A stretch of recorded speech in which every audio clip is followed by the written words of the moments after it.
کامل ایمان والے لوگ ہیں، اللہ نے ان کی صفتیں بیان فرمائی ہیں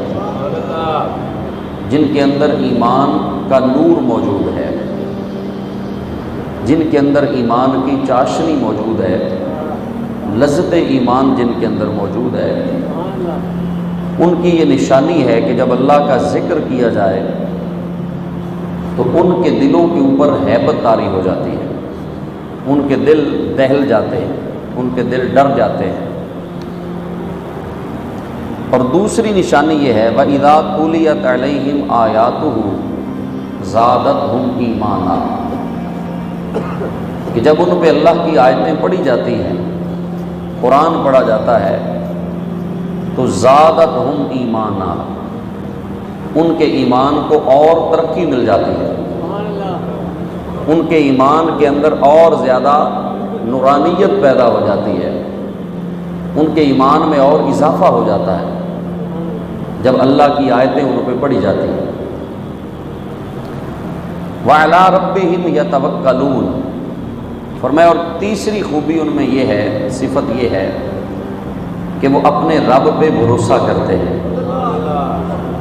اپنے مالک کے اوپر توکل کرتے ہیں، بھروسہ کرتے ہیں۔ اور الذین یقیمون الصلاۃ،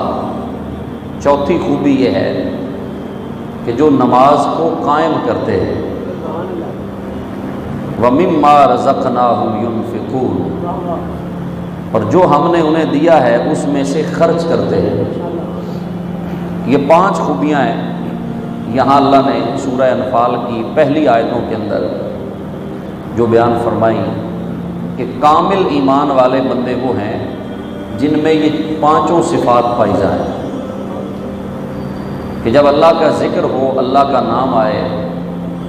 تو ان کے دلوں پہ اثر ہوتا ہے، ان کے دلوں کے اوپر خوف طاری ہو جاتا ہے۔ اس کا اظہار مختلف طریقوں سے ہوتا ہے۔ جب اللہ کا نام آئے، اللہ کا ذکر ہو تو کسی کے دل پہ اثر ہوتا ہے اور پھر آنکھوں سے آنسو جاری ہو جاتے ہیں۔ تو جب یہ کیفیت کسی کو مل جائے کہ وہ اللہ کا ذکر کر رہا ہے، اللہ کو یاد کر رہا ہے،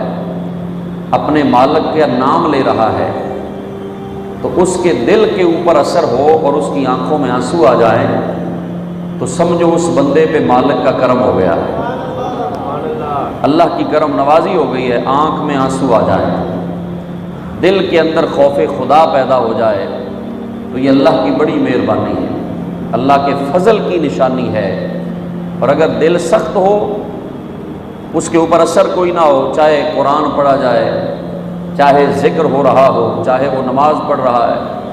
اس کے دل کی کیفیت نہیں بدلی تو اس کا مطلب ہے کہ ابھی اس کے ایمان میں کمزوری ہے، ابھی نور ایمان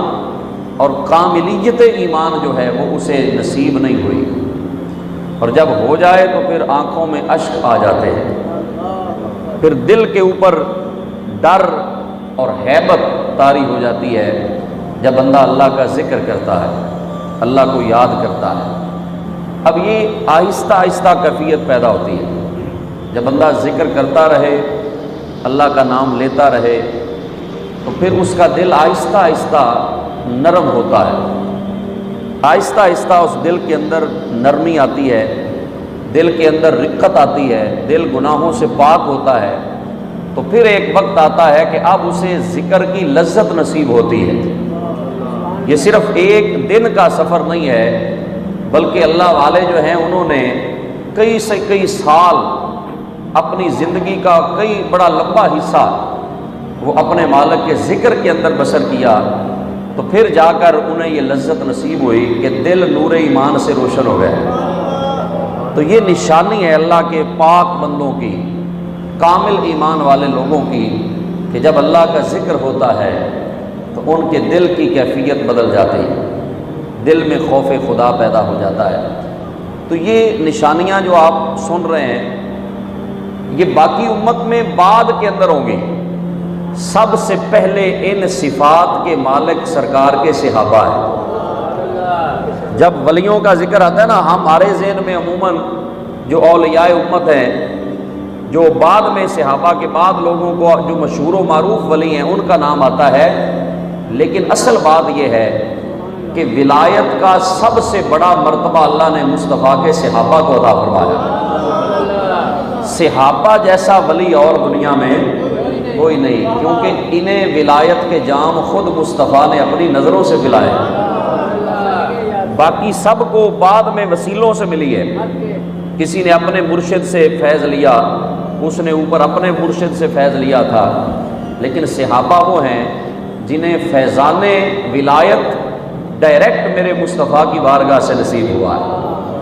تو یہ جو صفات ہے نا، یہ سب سے پہلے صحابہ کے اندر پائی جاتی ہیں۔